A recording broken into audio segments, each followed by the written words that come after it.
And now's the part of the show where we head downstairs and tee off into a whole new world of adventure. It's everyone's most nostalgic segment. Let's go down to Grandma's basement. It is where the magic happens for GS Pro course designers. Forget the very desk and great corner office with a view, folks. This is where the real action happens. We've got a state-of-the-art golf simulator mixed in with tons of 8-track tapes, bright orange beanbags, and trunks full of old photos. So grab your clubs, mind the lava lamp, and let's see if we can hit a hole-in-one without knocking over Grandma's porcelain cat collection. All right. No pressure, but we have David Kahn from Kahn Design with us, who's going to be watching us play Bootleggers. And we also have Chris Anderson. So the guy who built the course, or designed the course, I should say, in real life. And I don't even want to say course. This is a nature preserve. Let's get that very clear. It's a nature preserve. Right? Let's get it right. We got it wrong last time. It's a nature preserve. It's a nature preserve. So David Kahn is working closely with Bootleggers. He designed the short course. What do we call this, David? It's a short course paradise, really, right? It's a short game learning preserve. Yes. Short game learning preserve. Exactly. I love that. Yep. And then we have Chris Anderson, who built it inside of GS Pro. So for those of you that don't know, there's this great partnership between Bootleggers, Kahn Design, Chris, who is now an official GS Pro designer, put this together, and we're going to talk about it. Mashi and I are going to play through why these guys heckle us, right? Oh yeah, I'm not just watching. I'm critiquing. I'm critiquing your approach. First question is, what's everybody drinking? I'm playing hooky from work, so I can't drink anything at this point, right? Isn't that when you play hooky from work, is when you start drinking? Yeah, true. Very true. All right, so I'm going to start this thing off. I do have an excuse, though. I did not warm up at all, right? No one's buying that. Yeah, that's our first excuse. It always is. Those bunkers look so good, Chris. Just sitting here on the first tee, those bunkers look awesome. I still remember the day that we worked on, especially that front one and that back left one, and I probably learned more that day about just visual golf course appeal and the way to present bunkers. Really gained an appreciation for David and other architects and what they think about how they go about it. I felt more like a real architect that day than ever. And I thanked him at the time for his patience with me and the time he gave me to do that. And then I tried to stop. After that, I tried to stop thanking him and then just kind of enjoy the ride. So you're in the inner circle. Just deal with it. Yep, I'm going to shut up now. That was the last time, I promise. No. Now, David, how did you take your real world experience of like bunker creation and course design into digital? Like, I'm curious what translates, what doesn't translate, you know? Yeah, it all translates, to be honest. So much of great golf course design is the aesthetic. And that's not to downplay the strategic or the optionality or the variety of what you're creating. That's almost, I don't want to say the easier part, but that's more black and white, setting up, the shot types you want, the variety of shots, the green sizes, the contouring. But then it's really like, all right, taking all that math of great golf course design and making essentially a pretty picture out of it. Because if you're not standing on a tee or in the middle of the fairway, like salivating over hitting the shot because it's so exciting looking, then there's a missed opportunity in our opinion, in how we look at golf course design. So sure. I really think everything translates. It's really down to one simple thing, and it's the same in the real world as it was in the simulator world. And it is this simple fact. Can you communicate your vision to a builder, whether it be a shaper or Chris on the mouse? Can you communicate that vision and have it come to life? And that's always a toss-up, especially when we're working with somebody new, on a bulldozer. You don't know if they're going to talk your language. You don't know how they're going to mistranslate something or interpret words or even a drawing, because it's I wouldn't say arbitrary, but there's so much room for interpretation. Even with a very detailed sketch, it's just really hard to take that 2 dimension and get it into 3 dimension.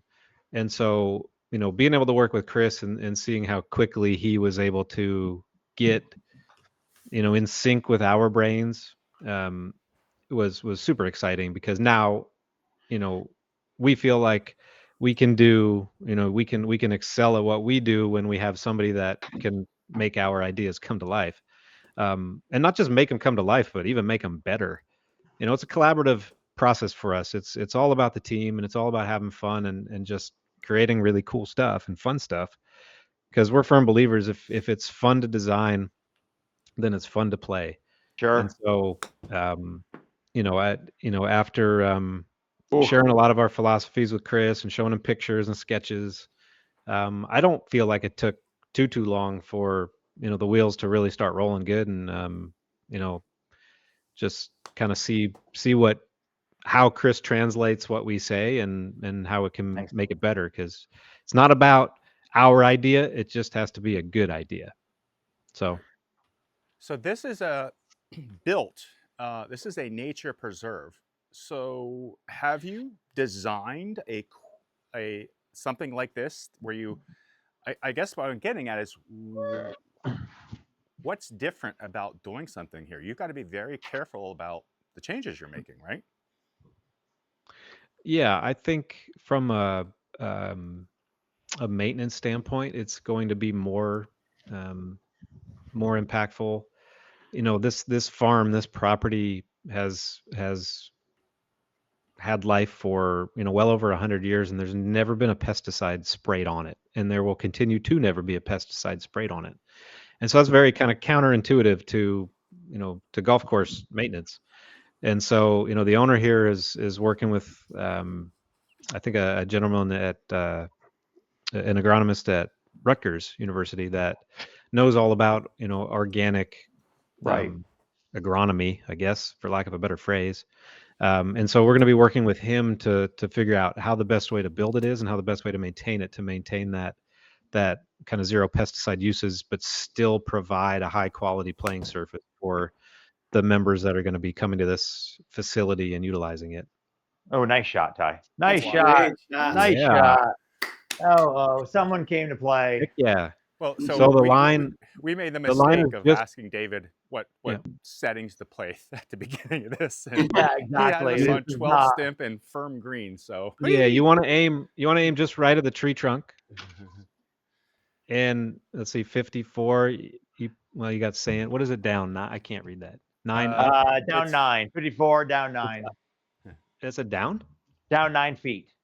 Okay. It 51. doesn't look down, but it's down. I think you're playing like a 65-yard shot. I think you're right. that's what Yep. I did. Yep.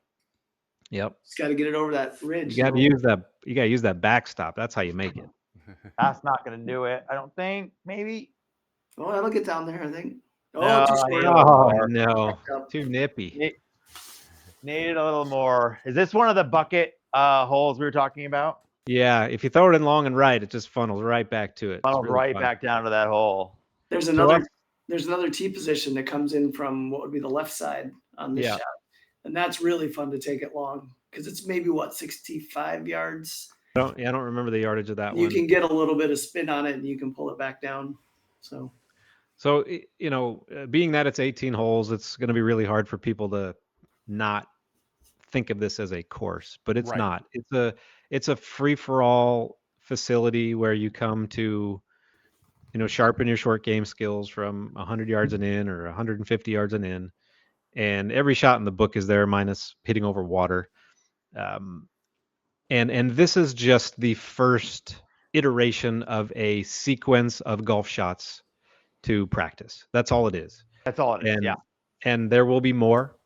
There will be custom skills challenges to practice certain aspects of the game that are going to be created on this property. So this is version 1.0 of an experience, and it's just going to keep growing. There's lots of cool stuff to come. So Chris, like you question said, to so you, the my friend. logistics of playing this, there's no tee boxes. Like, and like, as we're playing a game, we're sitting on a tee, but in real life, you walk around and you drop a ball and you work on a shot, right? Yep. And they're kind of working on the behind the scenes coding, because it shouldn't actually say tee. It should say fairway. It should say rough. It should say sand. But just know that the physics of where your ball is impacting your shot. So That it may was an say tee, adjustment. but all the textures, all the surfaces matter. So pay attention to that, and hopefully Yeah, that was soon. an adjustment, David, that we had to make the first time we played through this. Like, ball sitting in the sand, it says Yeah, tee. it matters. It matters. And when ATP was on with us playing through, he was like, "Yes, we're working on fixing that to where it shows the right." Yep. They'll get it, but it is the physics. The physics work. It's a little misleading right now, but minor inconvenience. So, Chris, question for you. You've built a ton of just amazing courses in GS Pro before you started working with David on Bootleggers. What did you learn? What did you learn from his real world experience into how you do things on the computer? I mean, that could be 15 or 20 things. I guess I will say, trying to be humble, because I'm not saying that I'm perfect, but I was actually pretty shocked by the similarities as well. Just, what goes into planning and things like that. But when I did the very first tests, when I start a course, I'm always thinking bunkers. They kind of define a course. So the style that you're going for, you find as much reference as you can. And in this case, I was provided a lot of reference right away from his team and from him.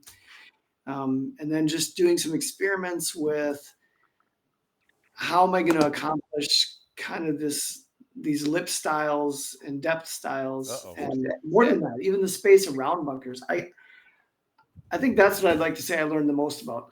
Not thinking about bunkers or even greens or any individual shape as that shape and in, like the lip and the depth. He taught me to think about it, the bigger picture, because talking about the steps, what did you call them again? We didn't end up really doing it, but you were talking about the kind of natural ground steps that you kind of can carve into entry steps or exit steps in the turf. Into the bunkers? Around a bunker. Around a bunker, yeah. Yeah.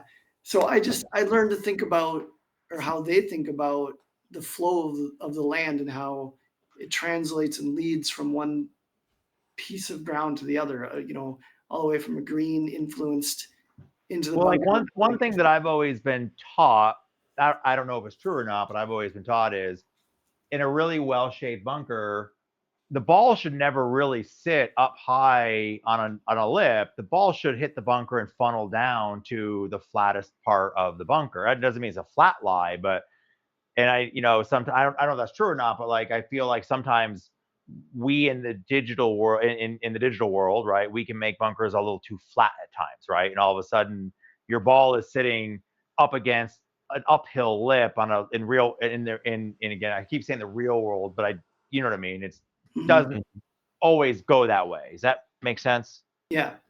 Yeah, it's true. There are some architects and builders in the real world that build them that way too. It's philosophical things, and one of our key philosophies when we shape is to make it feel as natural as possible. We want it to feel like, whether we were gifted a natural site or had to create it, we want it to feel like it has always been there. And what topography doesn't do is recognize a grass line. It doesn't, like, oh, there's a fairway line, let me stop my slope. It doesn't do that in the real world. And a lot of shapers out there do exactly that, and we go to great lengths to make sure that you almost ignore the lines when you're shaping and just get good flow, good ridges and swales that just flow into one another, and then you find where the line is honestly is sexy looking. When we paint our green lines or fairway lines or bunker lines, all of them.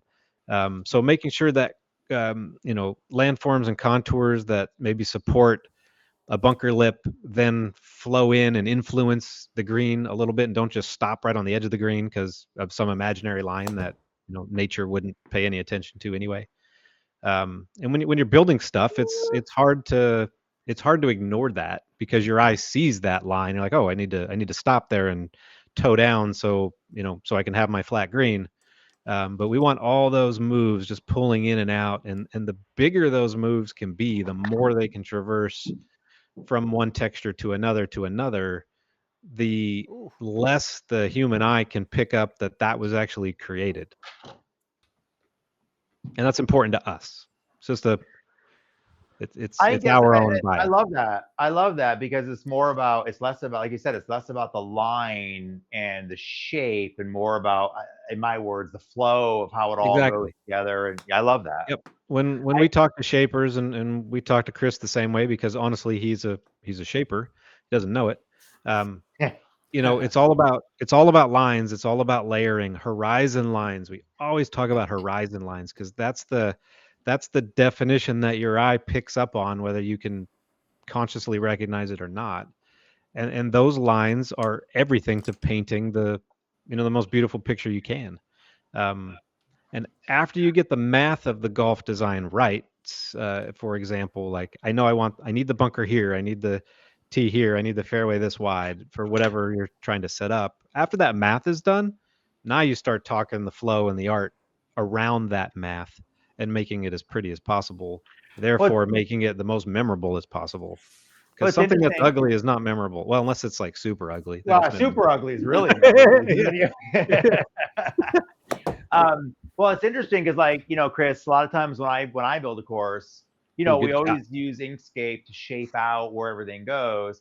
But when I get to my sat shader, I actually don't like. A lot of times what we'll do is we'll bring our Inkscape shapes in and we'll kind of map the shape of it. Then our sat shader, and I actually don't do that. I just look at the course and try to figure out where I want to clone stamp out or where I want to blend things together just to make it go a certain flow, as opposed to my fairway is this shape, and so this shape is going to be this color, which in our world, in the digital world, can result in some stripiness on courses or some hard lines between where the rough ends and the fairway starts. Yeah, and having done a huge amount of styles, I haven't done as many courses as some people, but I've been really specific about which courses I picked. I've wanted to try different styles, and it's such a huge variety. And David said it's philosophical. You look at some of the people, call them the old masters, and some of them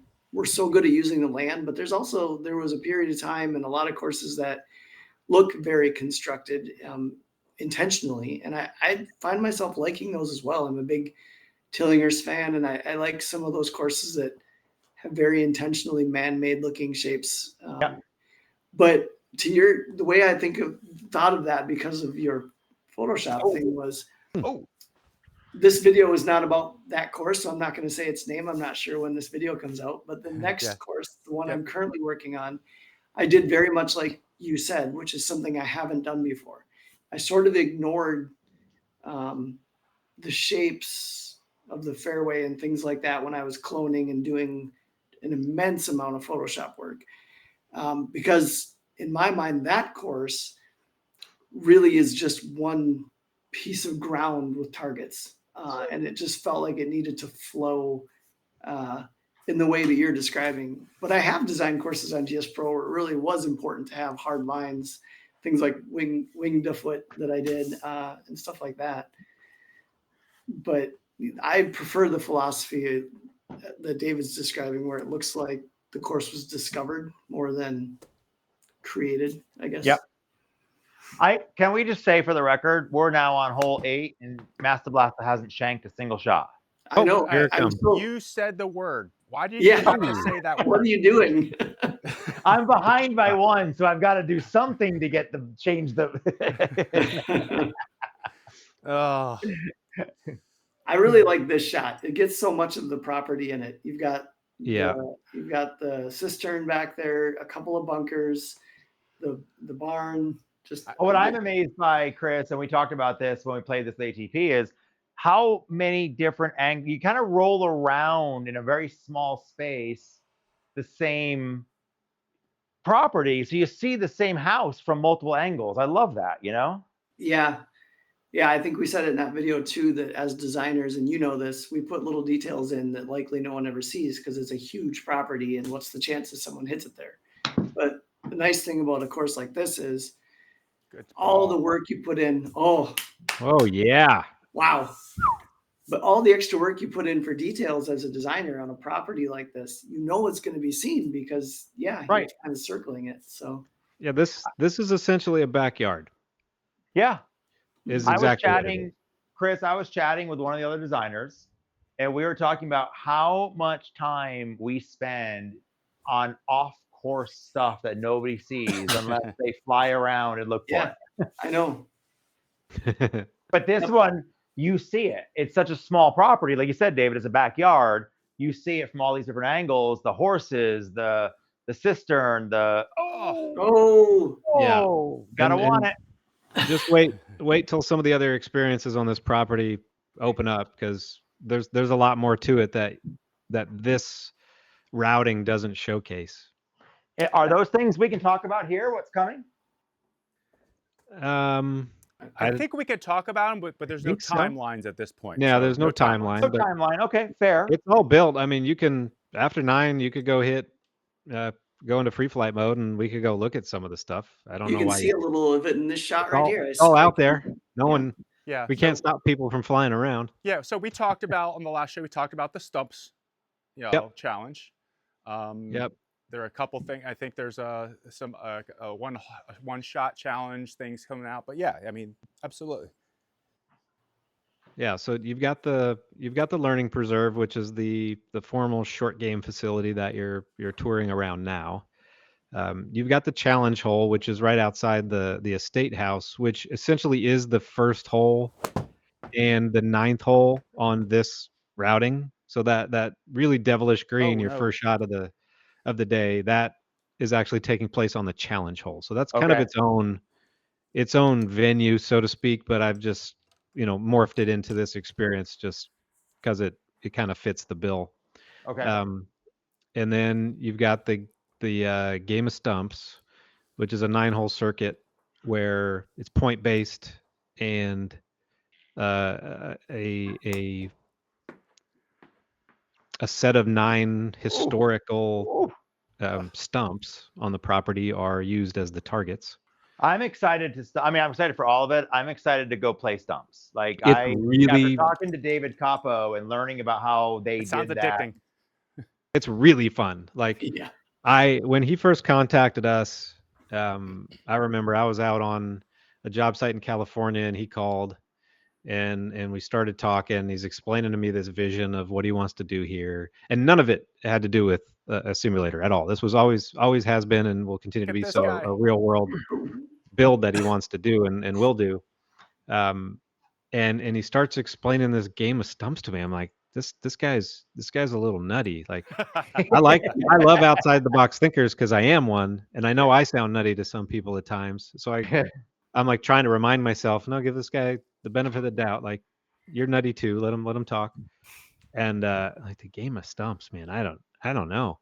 And I went out a couple months later, and I visited the property, and first thing we do, like, let's go play the game of stumps. Like, I got to see what this is all about. I mean, one shot in, I'm like, okay, I get it. I get it. Sign me up. Super fun.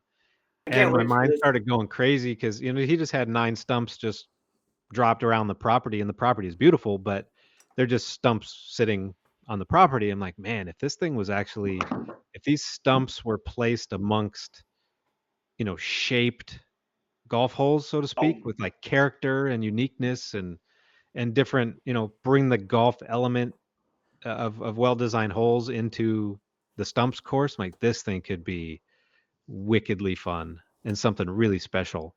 And not having this is the beauty of the digital world, is when you're trying to go outside the box dramatically, and you don't have any case studies to go off of, and you don't have any experience to go off of, being able to explore it in a digital sandbox is priceless. we actually did that for the Bad Little Nine when we built that at Scottsdale National. We built it in 2015, but in 2014 we actually built the Bad Little Nine, our design in the golf club. Oh, really? Um, That's really and cool. and one of our associates, Callan Hoppy, we call him. I coined him the digital dozer because after he shaped that, because I'm like, man, you got some talent, man. That's fun. But the Bad Little Nine, without kind of going off topic a little bit, was Oh intended no. to be the hardest par 3 course in the world, and we needed to prove to the client that it was going to be so, because he was going to dangle a pretty big financial carrot to anyone that could break par.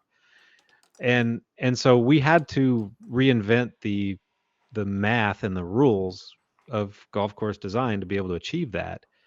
And yeah, we could have done that in the field and spent a buttload of money trying to figure that out, but being able to design that in a digital space that also had real enough world physics to test it, to then refine it, to test it again, to then refine Sure. it again, Sure. was so instrumental in making that place successful.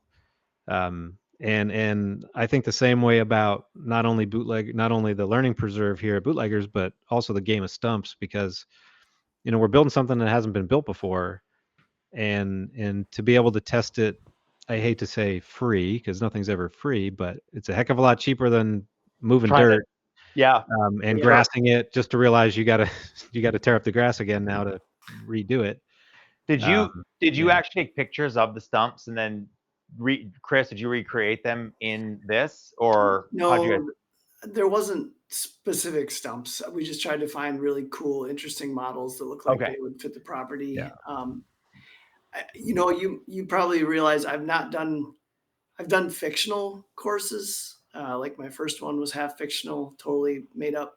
But I don't do fantasy stuff. I'm a very grounded, realistic.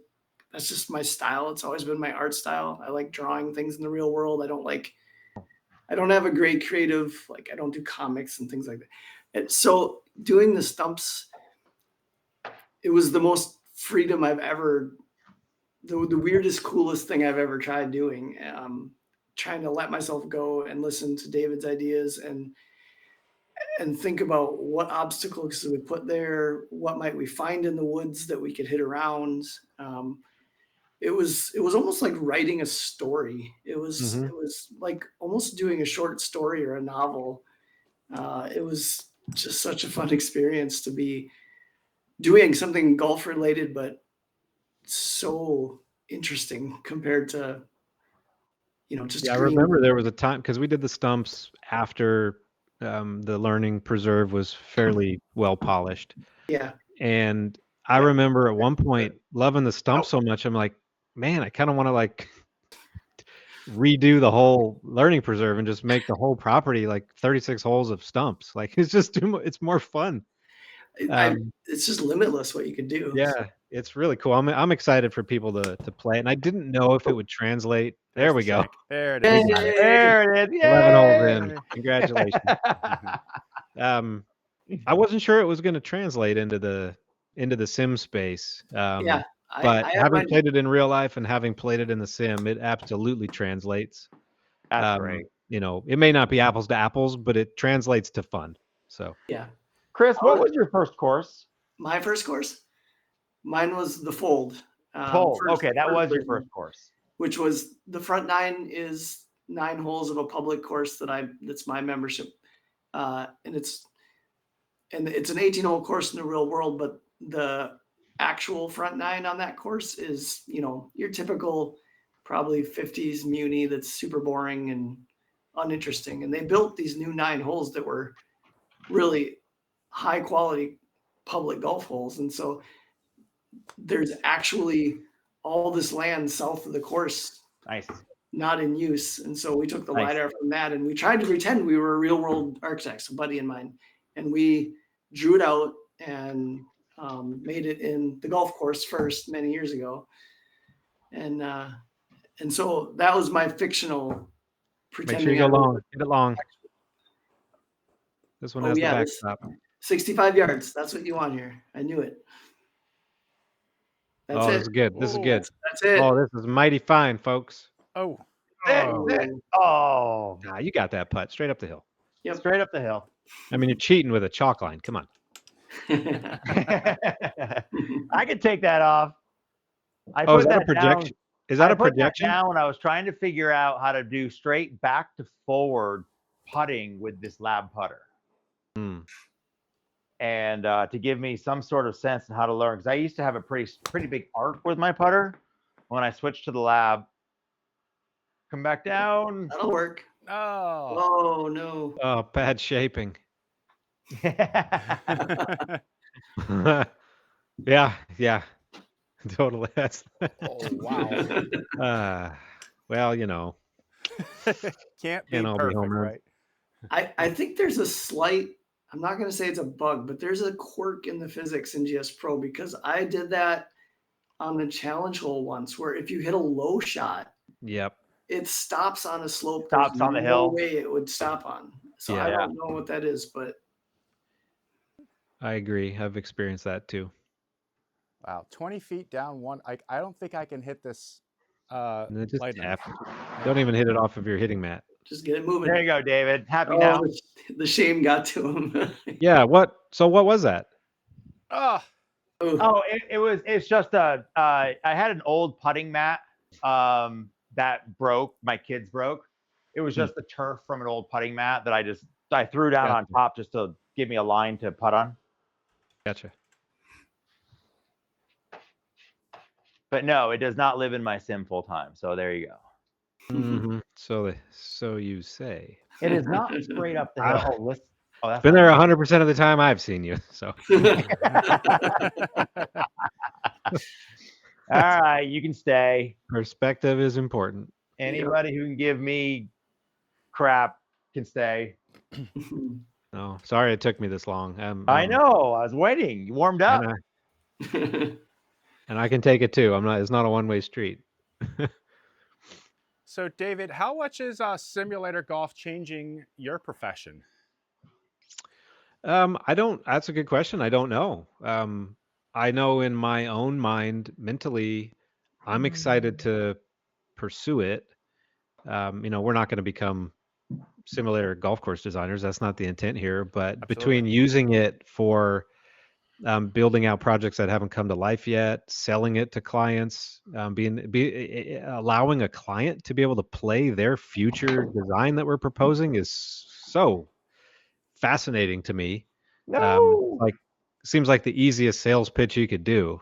Right. Here, go play your course. Do you like it? Yep. And so it's really exciting. We always look for ways to stay ahead of the curve in terms of how we communicate our vision to not only ourselves but our clients. This seems like a natural progression, and it's becoming I hate saying easier, but it is. I mean, it's just more achievable to get really high quality graphics, but physics more importantly. It's real. Like, you really shanked it, right? Yep. That wasn't a glitch. And so that's huge. I mean, and it's important to know what happens when somebody shanks it, right? If there was a property over there, and I'm kind of using a joke to actually make a legit point. If this happened to be a residential property or a private club that had houses on the perimeter, and we could see with what we wanted to do, when somebody shanks it, it's going to be in somebody's house. Like, I know we can typically mathematically figure that out. There are rules of thumb, but seeing all those kind of natural. Oh my God! Just like I drew it up, Wow. Where the hell did that come from, Shanka boy? I don't know where the future goes, but I'm excited, and I want to be on the the engine of that train, kind of seeing where that can go. It's really exciting, and I'll be very honest. When I moved to North Carolina, we built our house 3 years ago, and we have a big attic upstairs. And my wife said when we were building, he's like, "Don't you want a golf simulator in there?" I'm like, "No, I don't. I never want a golf simulator. It's corny." I've hated everyone I've ever done. They're boring. The graphics are terrible. The physics are awful. And then fast forward 2.5 years, and I start, get introduced to GS Pro, and then I meet Chris, and I see what they're doing. I mean, like the next day, I'm like, I went and bought a BLP, and hooked it up to a big 60-inch TV, and I'm like, I'm hooked. I'm like, now I got to finish the attic. I got to build a simulator. And so it completely turned my brain around to the opportunities that it could create for us as a business. Not only is it just fun and cool, but I see nothing but upside in the technology. It's only going to keep getting better. But I've had a thought of getting a sim in a box kit that I can travel with, and instead of going to a board meeting and putting up slides on a TV and walking through our design, I'm like, hey, just give me an hour, let me set up this simulator, and Play it. we'll go play with you. I mean, that ultimately is, I want to make that happen. I know all the technology and components are out there. It exists. It's really, it really intrigues me a lot. So I don't know where it's going to go, but I'm going to keep poking around. I'd like to see, and I'm hoping we're starting to see maybe a twinge of it. Is there was a post on our internal Discord, not our internal, our the designers Discord channel of a course asking, is it okay to put the GS Pro logo on their website and on their sign, because they wanted their customers to be like, hey, you can play us digitally, or you can play us in. And I think like, to me, that's really smart, because even like, like it grows your exposure. And yeah, so I hope courses embrace that, Yeah. Mm-hmm. I know. The other side I know of that, David, what do you look at the proposed birdie law? Is that a good thing or a bad thing, do you think, for golf? Are you familiar with it? Proposed birdie law? Yeah. So there's a I have law. no idea what that is. Okay. So there is a bill, I guess you say it's not a law, it's a bill.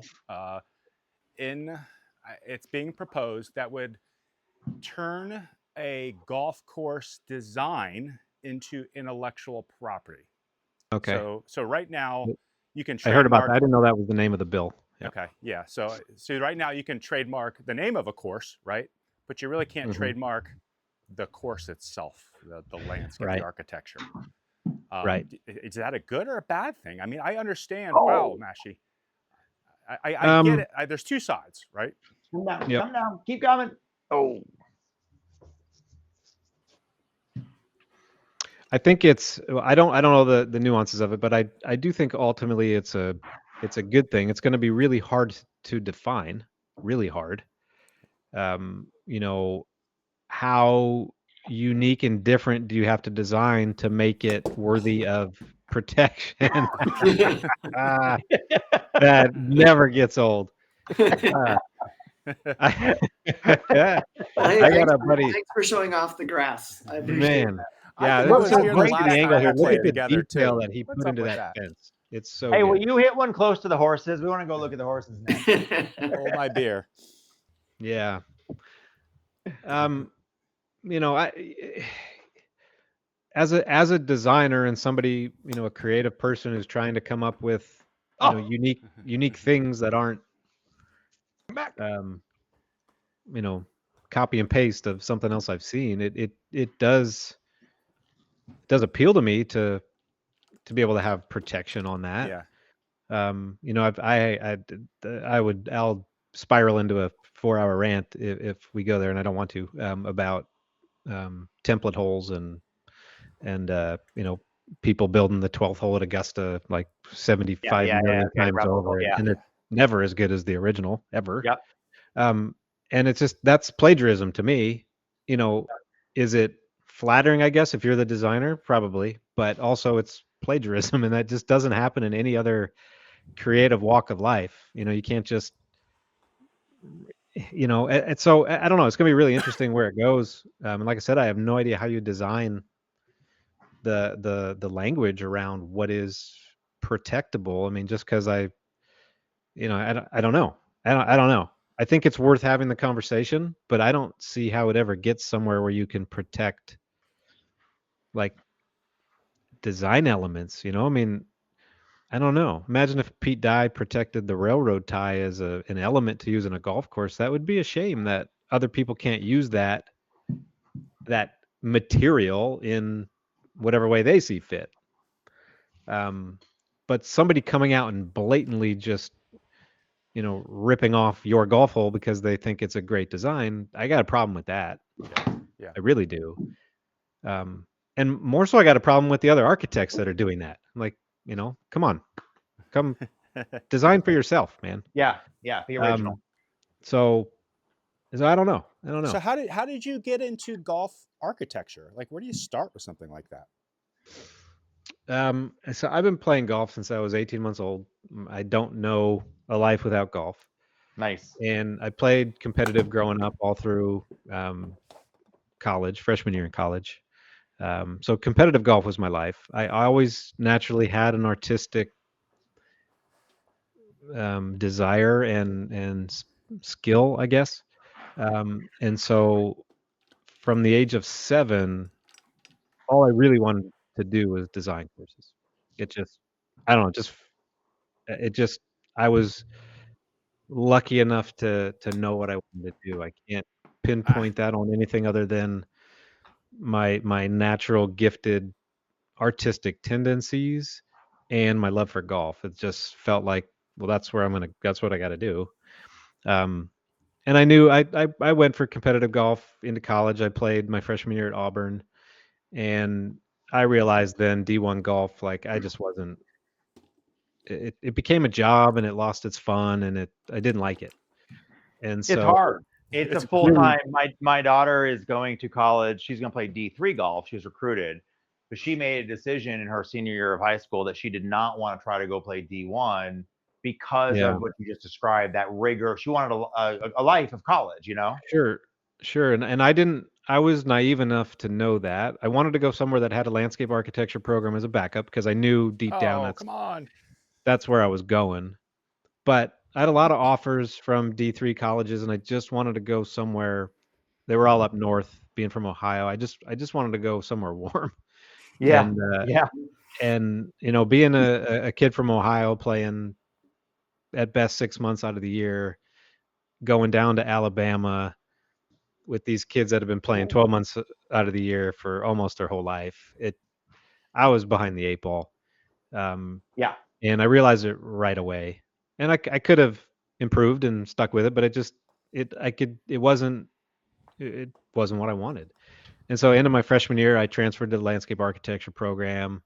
Coach gave me an ultimatum. It's golf or school. And he was smarter than me, realizing that the architecture program was too time demanding, that I couldn't do both. And so I said, oh, I can play golf the rest of my life. So I choose school. I left Auburn with a bachelor's of environmental design and a master's of landscape architecture.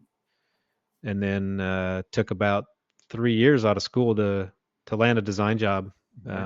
They all wanted construction experience. So I went and worked with a golf course contractor in Arizona, kind of learning how to build courses, and then worked at a country club just to stay in the business. And then finally, actually, I went my third year not getting a job. I went back to graphic design school because that was my other love. And so I knew that graphic design skill set would fit right into the mix when I finally do get a design job. So nice. And then I got a call from Tom Fazio's office in 2005 asking if I was still interested, and I said, heck yes. And a few months later, got hired by their Phoenix office, and that was my start. That's where I met my partner, Tim Jackson. We both worked for the Fazio Design Group, and in 2009, we got laid off in the downturn of the economy. Tom downsized, and shortly thereafter, we formulated our own company and have been luckily employed ever since. Now, Jackson Kahn Design, are you strictly design, or you do construction as well? We're strictly design. We've got some shapers that we bring along with us at times for the right project, or have the club hire them. Shapers, is that like somebody in a bulldozer?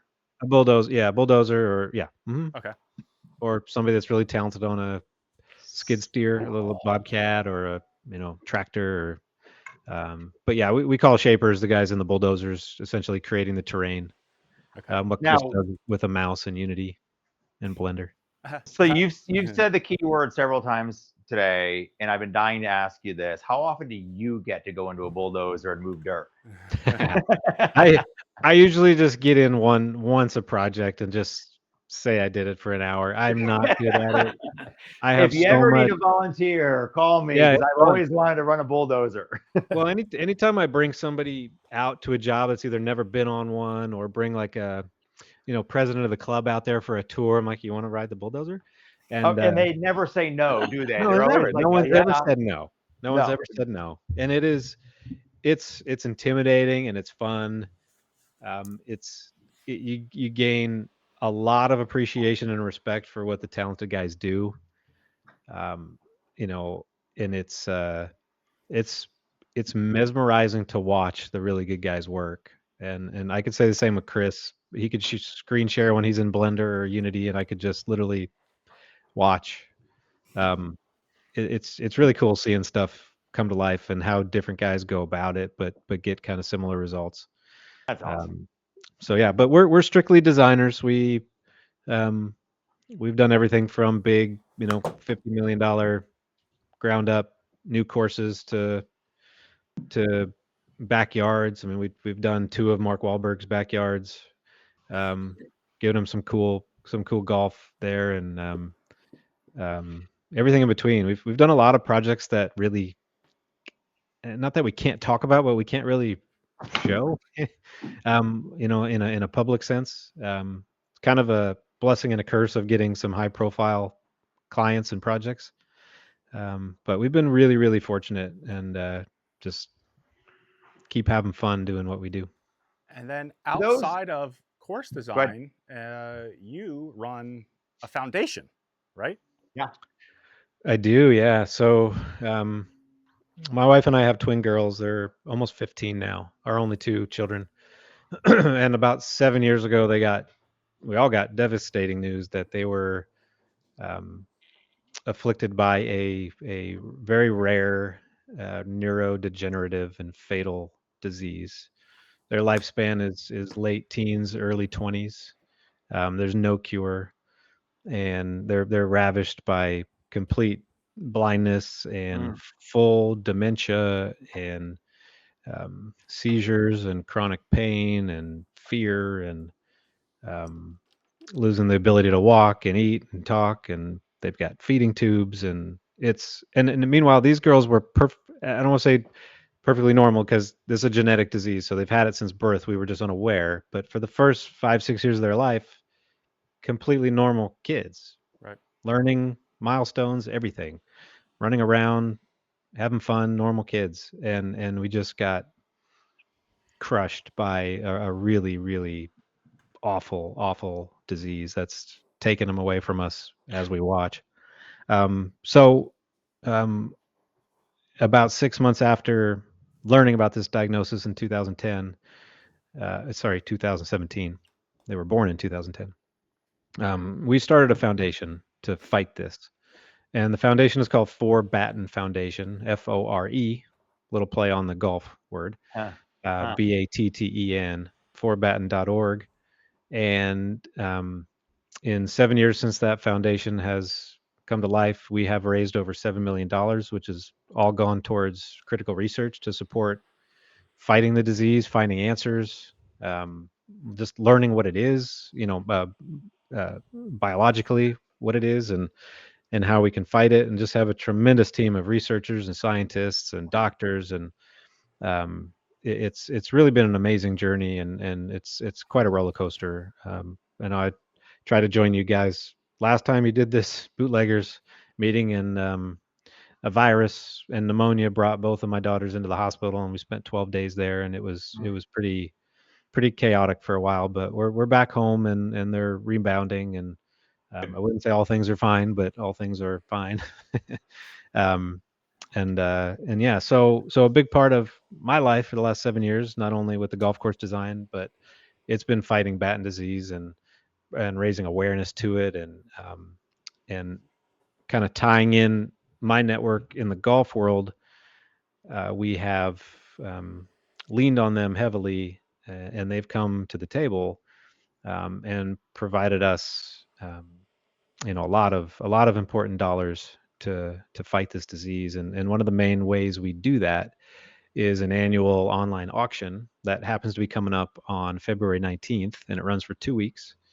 If you go to forbatten.org, a pop-up will come up within a second, and it'll bring you to that website where that auction is. And there's just some incredible It is experiences nuts. that you can't get anywhere else. Yeah. Really cool stuff. Yep. And Really cool stuff there. and it's really, really amazing what people are willing to generate, donate, and also more incredible what people are willing to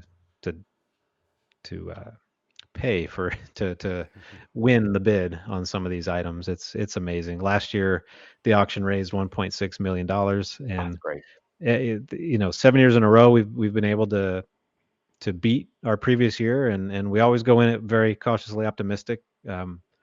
We're thankful for anything that comes in, but hopefully we have another successful year this year. Great. All right. That's great. That ends the round. Mashi definitely took me pretty easily on that one. I had a couple blow up holes, so I got to work on my shankopotamus. Shanks don't win.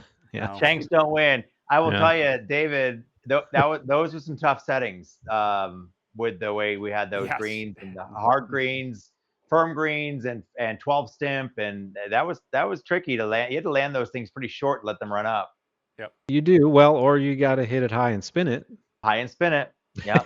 So there is a way. There is a way. Neither There of is. those things are in my game. So yeah. You know what's a really fun setting is 13 but soft. I bet Because- 13 soft is great. Yeah, you throw it in long and you can rip it. It's so Yeah. fun. Yeah. It's gonna hit Right. soft, but then you have a really, really speedy putt coming back. Yeah. Yeah. Right. I like It's that. an interesting setting. It's weird because you're never going to experience that in the real world. It's just almost physically impossible. But And then add and- some gusty wind into it, and then yeah, it's fun. It's fun. Well, I appreciate you guys having me on, and it was a real blast to work on this project with Chris and kind of make this world come to life. And like I said earlier, there's going to be more to come, and the game of stumps is awesome. If you go and play the course right now, you can I would make sure you head to the range first, because that's a venue unto itself as well. Yes. yeah, Um, agreed. There will be hopefully some gaming associated with that in the future. No Okay. no promises, but that's my vision. I can't do anything about it because I don't know how to code.